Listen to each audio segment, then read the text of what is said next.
Con lo cual en las familias aglutinadas opinan de todo, de todos. Desde cómo se está vistiendo la hermana, hasta a quién elige como pareja el hermano, hasta qué color pintó la casa la madre, hasta qué mueble compró el hijo.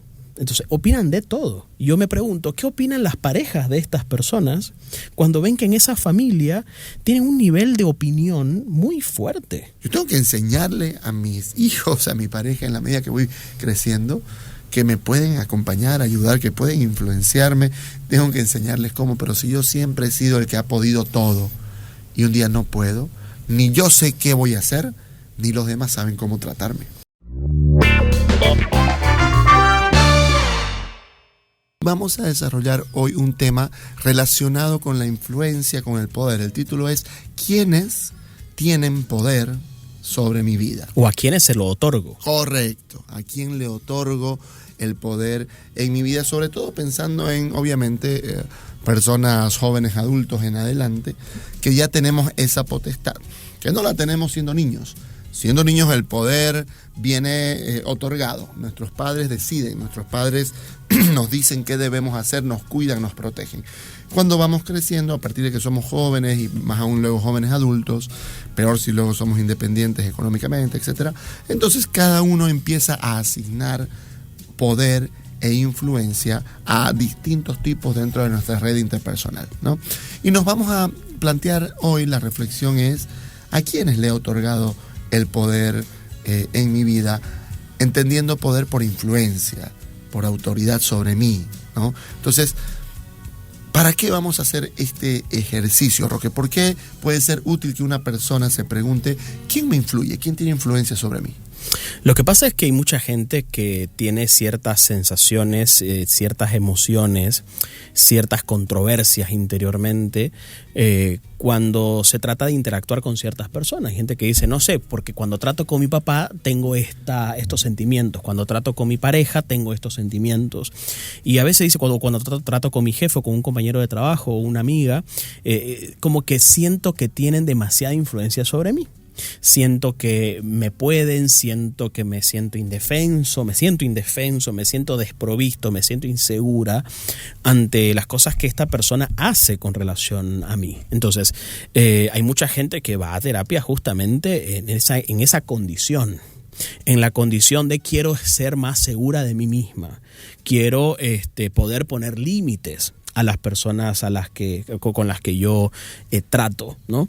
Por ejemplo, yo he visto muchas personas que no son capaces de emitir una queja, que no son capaces de decir qué es lo que quieren, que no son capaces de poner un límite, por muchas razones, pero una de ellas es porque sienten que se van a enojar.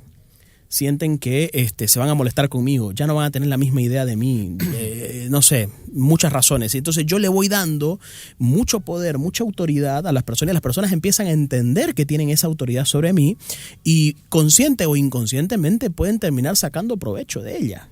Entonces yo creo que algo que todo adulto debe plantearse en relación a este asunto es entender a quiénes les doy este poder, si realmente quiero darle ese poder a esas personas.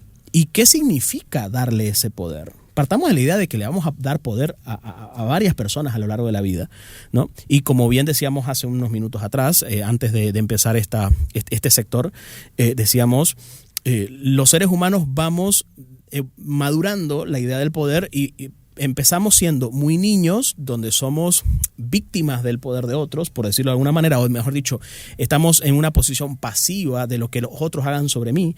Me siento indefenso ante el poder, por ejemplo, que ejerzan mis cuidadores, mis papás, mis profesores, los cuidadores, las instituciones que giran alrededor del niño. Pero poco a poco va pasando los años, va avanzando la madurez personal y ese poder empieza a ser ya un trámite que yo empiezo a administrar. Y yo creo que ahí radica un poco la importancia, ayudar a pasar de una posición pasiva ante el poder, donde el poder es algo que ante lo cual me siento indefenso, a ser más partícipe de esa administración del poder. Sí, yo creo que como decíamos, es útil, es importante preguntarnos a quién le he otorgado ese poder y poder de qué tienen sobre mí, digamos, ¿no? Hay un tema con el poder, Roque, que yo he visto muchísimo, por ejemplo, en parejas, que cuando el poder es un bien en sí mismo, cuando yo quiero el poder simplemente porque no quiero que me influya nadie, yo quiero influir pero nadie me influye en mí, se da en los vínculos una lucha por el poder. Yo quiero controlarlo todo. ¿Quién puede más? ¿Quién puede menos? ¿Quién hace más? ¿Quién hace menos? ¿Quién es más importante? ¿Quién toma más decisiones? ¿Quién tiene más? ¿Quién tiene más derechos? ¿Quién tiene menos deberes? Etcétera, ¿no? Entonces, es importante decir que claramente, entendido desde esa perspectiva, por supuesto, la lucha de poder en los vínculos termina dañando siempre los vínculos. Entra en una espiral de competitividad, justo, de comparación continua. ¿Por qué yo siempre? ¿Por qué vos no? Etcétera, ¿no? Y obviamente ahí lo esencial de los vínculos cercanos, que tiene que ver con la seguridad, que tiene que ver con el amor, con sentirnos queridos, con sentirnos vulnerables sin que eso sea un problema. Es importante porque para amar yo tengo que aprender a ser vulnerable delante de otros, ¿no? Tengo que, diría Gottman, aceptar la influencia de otros sobre mí. Es decir, tengo que poder poner vulnerable sin ningún tipo de problemas, ¿no? Pero cuando entra la lucha de poder, yo no me quiero poner vulnerable frente a nadie, porque siento que si me pongo vulnerable van a hacer conmigo lo que quieran, me van a destruir. Y claro, entre enemigos está bien, ¿no? O sea, si yo tengo un enemigo no me voy a poner vulnerable, pero pensando si es mi pareja, mis papás, un buen amigo, todos necesitamos una persona con quien ser vulnerables. Por lo tanto, no es que es algo malo otorgar poder e influencia, simplemente que tengo que saber qué tipo y a quién. Yo creo que algo importante a entender acá sobre el poder es pensar, Ricky, para nosotros el poder es bueno, es malo o depende cómo se use. Yo tengo un criterio que lo hemos charlado ayer, entrábamos un poquito en controversia al respecto.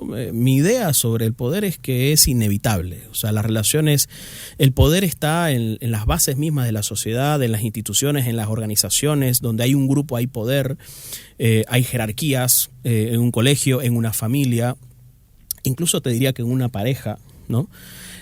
Pero claro, hay enfermedades del poder. Cuando el poder se enferma, hay abuso de poder. Cuando el poder se enferma, hay luchas de poder. O sea que el poder es como algo que nos puede ayudar a balancear mejor nuestras relaciones, pero al mismo tiempo es aquello que nos puede destruir. ¿Qué opinión tenés vos al respecto? Insisto que creo que el tema es que se vea al poder como algo que se quiere tener por sí mismo. Es como el dinero, parecido al dinero. El dinero no es malo ni es bueno, depende de cómo yo lo uso. Pero si yo me enfermo por tener dinero, si yo quiero el dinero por sí mismo o en sí mismo, probablemente, claro, pueda meterme a la avaricia, pueda ser muy tacaño o pueda manejar mal mi dinero, puedo tener y gastar porque quiero tener el dinero para aparentar, en fin, ¿no?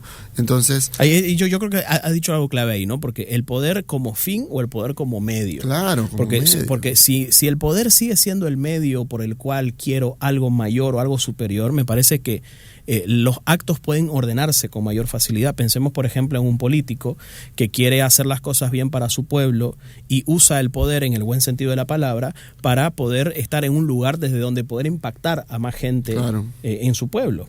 Pero cuando lo mismo el dinero, ¿no? Pero cuando el poder se convierte en el fin, entonces quiero eternizarme ahí, quiero estar ahí, me gustó la complacencia que los demás tienen hacia mí, me gustó el poder, me gustó la influencia, me gustó que con un dedo puedo mover todo un aparato.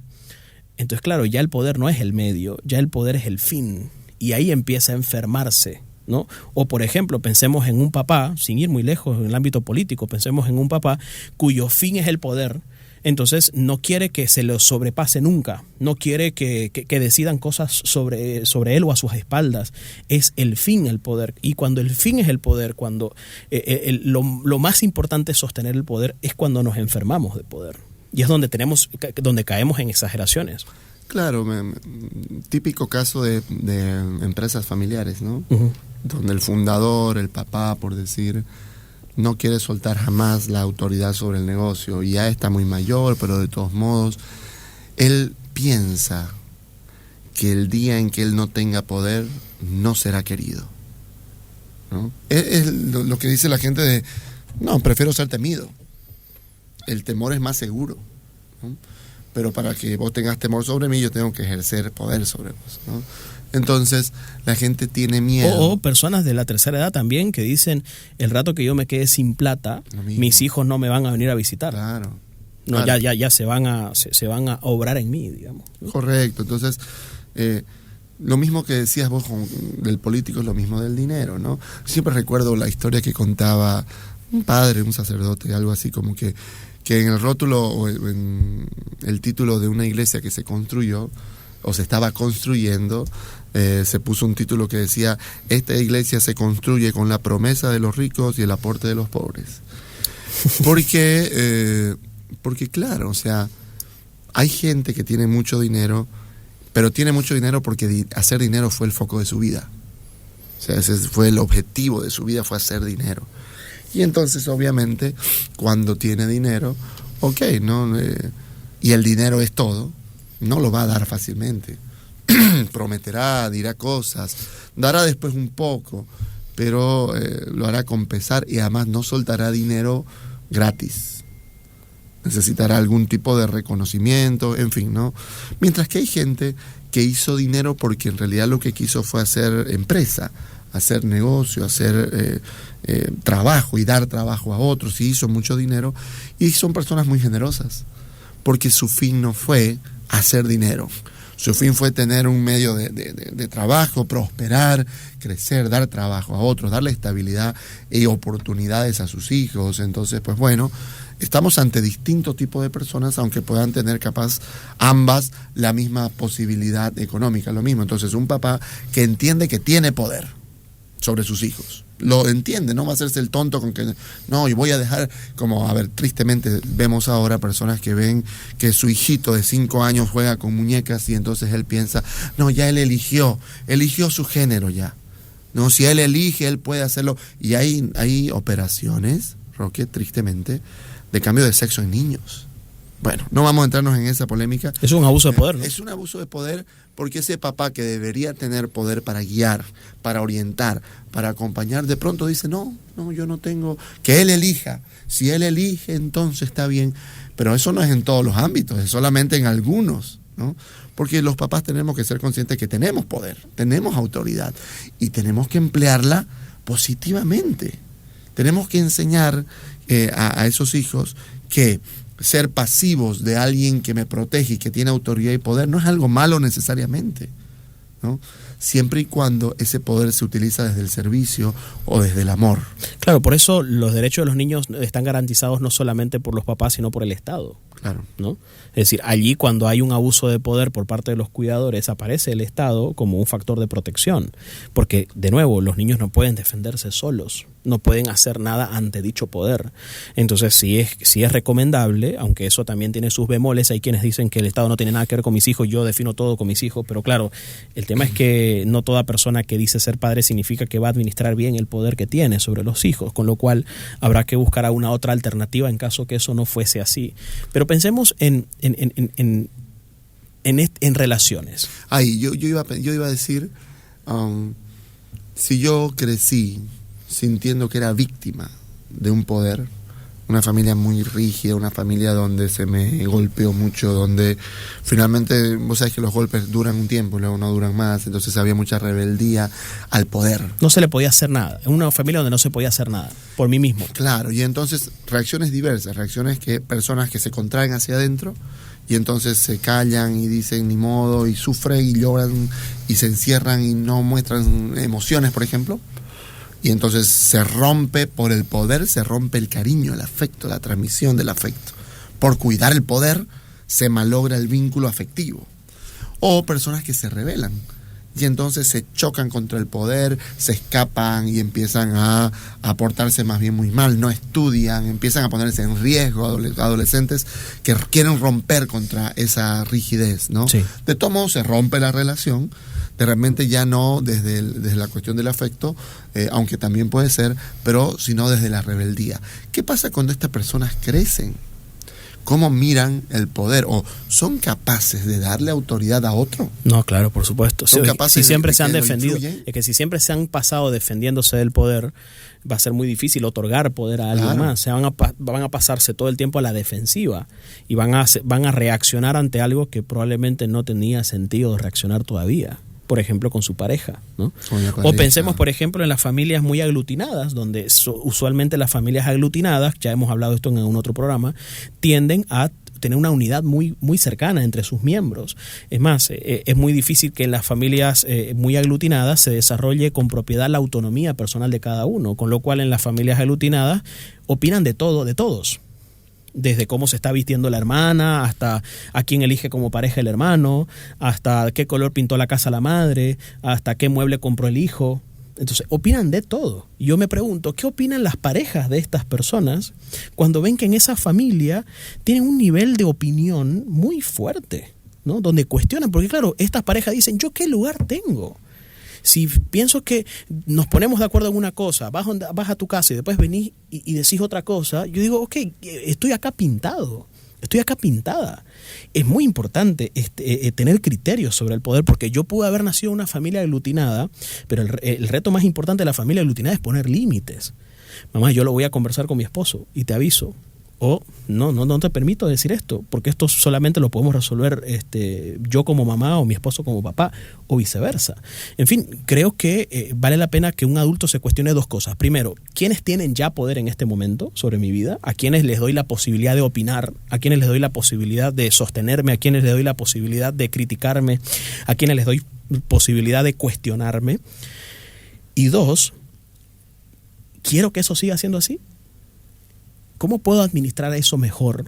¿Qué es lo más funcional en este momento? Porque que algo haya sido en un momento de mi vida y eso me haya ayudado en un momento de mi vida no significa que en este otro momento de mi vida me vaya a ayudar de la misma forma. Entonces yo tengo que entender en qué momento de mi vida estoy, soltero, casado, adulto, joven, en qué momento de mi vida estoy y a quién quiero, para mantenerme a salvo y para mantener a salvo a mi entorno, a quién quiero otorgarle ciertos poderes.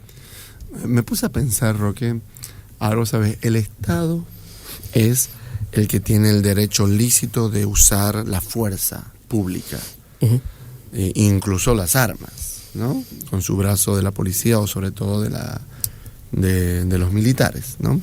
Nadie más puede hacer eso, Sí. ¿no? Pensaba en las familias, así que como decís vos, aglutinadas, yo las llamo acaparadoras, y puede ser de que hayan distintas maneras de conservar el poder.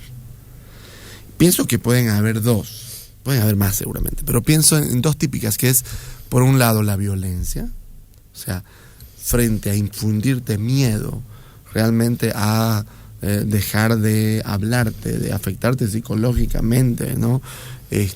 Manipularte, etcétera. Si querés ir a estudiar ¿no? afuera y sos una familia aglutinada, probablemente te digan, si te vas a ir, me voy a morir, yo me voy a enfermar, a vos no te importa, esta familia. Sí. Okay. O te dejo de hablar, o te saco tus cosas para que te vas. Una vez te vas, te olvidas de que vos vas a volver. Entonces, sí, la violencia, digamos, en general, no solo física, ¿no? La violencia psicológica, la manipulación, como vía para mantener el poder. Y entonces, cuando los miembros se casan, usan ese método, también con el nuevo. También quieren manipular o quieren, digamos, mantenerle diciendo a ese hijo, tus padres son primero, tu familia es antes, ese hombre puede engañarte, ¿no? Y después te va a dejar. Cosas que uno ha escuchado y que son un poco enfermas, por así decirlo, ¿no? Pero luego creo que hay familias que quieren, que por ahí diríamos, me suena decir que pueden ser como más mafiosas, ¿ya? Pienso en El Padrino, que dice esa gran frase, ¿no? Le hice una oferta que no pudo rechazar, ¿no? Y entonces son como más estratégicas y entonces se ganan lo al tratan yerno súper bien. y a las nueras se lo ganan por el lado del económico, ya nomás lo ponen en un cargo dentro de la empresa familiar, por ejemplo, ¿no? O le ayudan con el colegio de los chicos. Claro, ¿no? O le dan un capital, o les compran una casa, en fin, ¿no? Como que son más estratégicos, pero con el afán de que se entienda de que esta es la familia y aquí se criarán los nietos, por ejemplo. Claro, claro. ¿No? Sí. Acá estarán en la familia de él. Si toca dejarlo a los nietos en algún lado, obviamente es acá. Claro, Este claro, otro porque lado. acá hay quien los cuide y además, en fin, ¿no? Sea desde el poder económico, sea desde el poder moral. Dejarle a alguien que me pague algo que tendría que yo estar pagándolo es darle un poder Pero por supuesto. a esa persona. Sí, o a esas personas. y es un tema que alguna vez lo hemos discutido en el tema con los chicos, ¿no? Con los adolescentes con quien nos vemos. ¿Quién paga la primera cita? ¿No? Cuando salen ellos, ¿no? Y claro, hay conceptos desde paga el que invita, dicen los chicos, ¿no? Sí. Paga el que invita. Otros dicen 50-50. 50-50. Y claro, muchos varones dicen, no, el varón. La chica también. Y algunas chicas dicen también el varón, Sí. ¿no? Pero claro, el tema es que si yo te permito que me invites, de alguna manera puedo sentir que estoy poniéndome vulnerable, ¿no? Y ese es un lugar... O si yo te estoy invitando, de alguna forma puedo sentir que te puedes estar aprovechando. Claro, sí.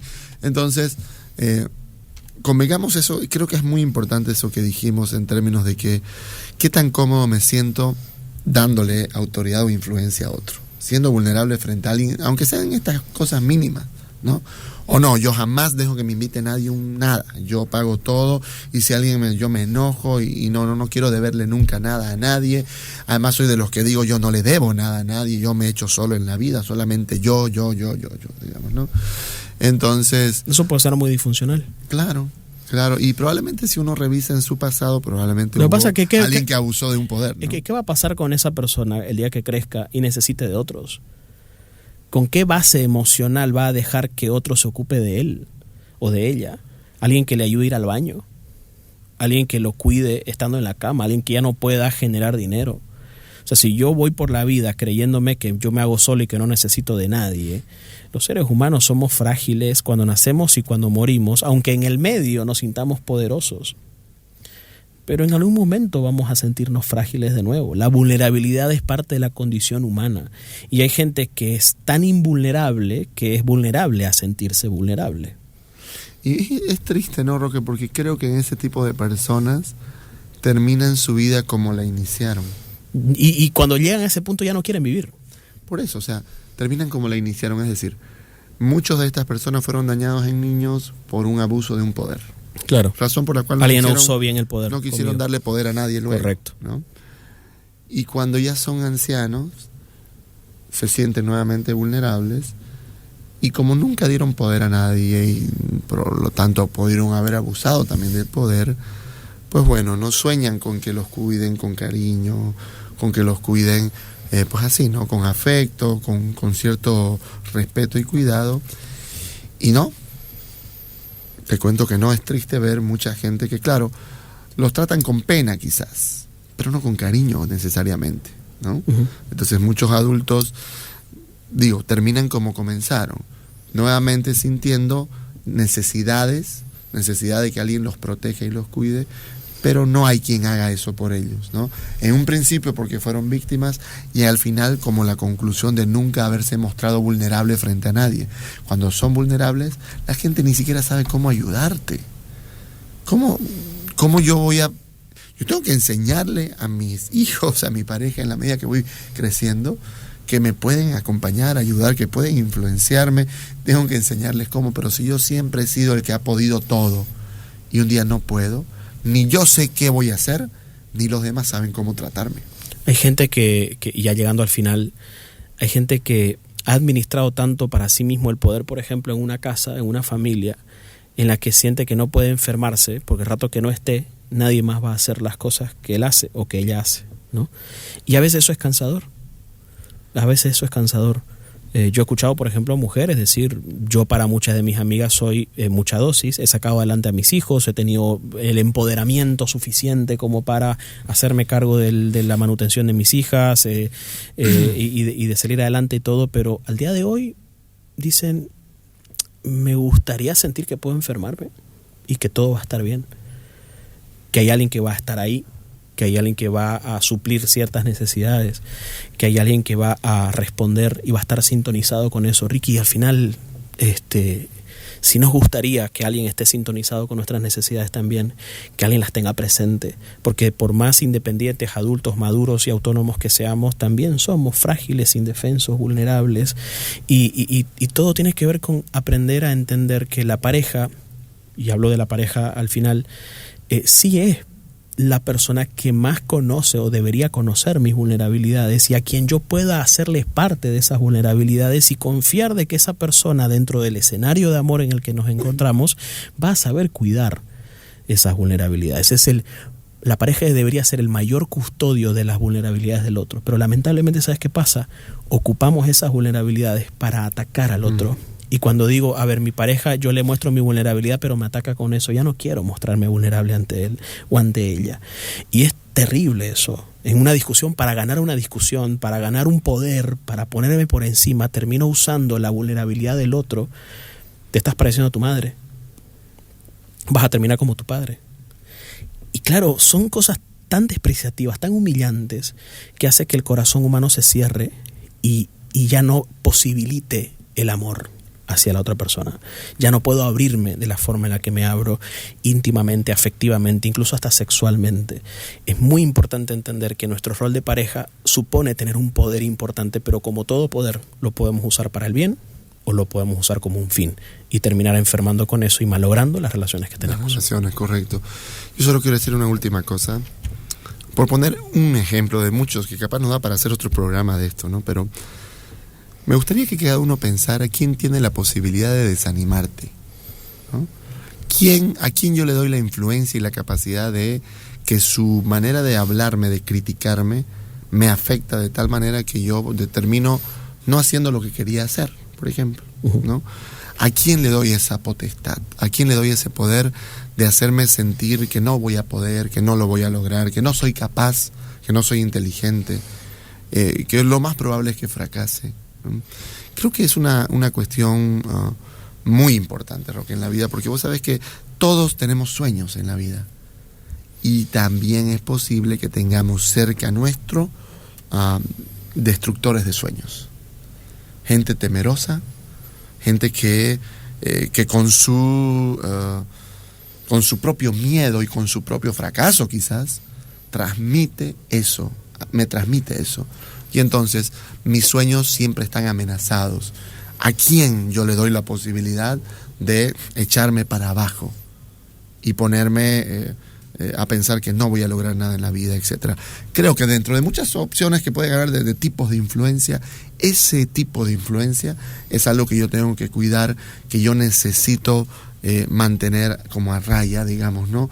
Y puedo escuchar, pero hay una partecita en mi corazón quizás también ligada a mi fe en Dios, por ejemplo, y mi fe en mí mismo, en lo que yo puedo, y en lo que Dios me ha dado, qué sé yo, de poder saber que puedo, indistintamente que hayan personas que me critiquen, más aún personas que tengan esa influencia o que yo les he dado esa influencia, saber que eso llega hasta un momento y que luego yo tengo que guardar una partecita de mi corazón para creer.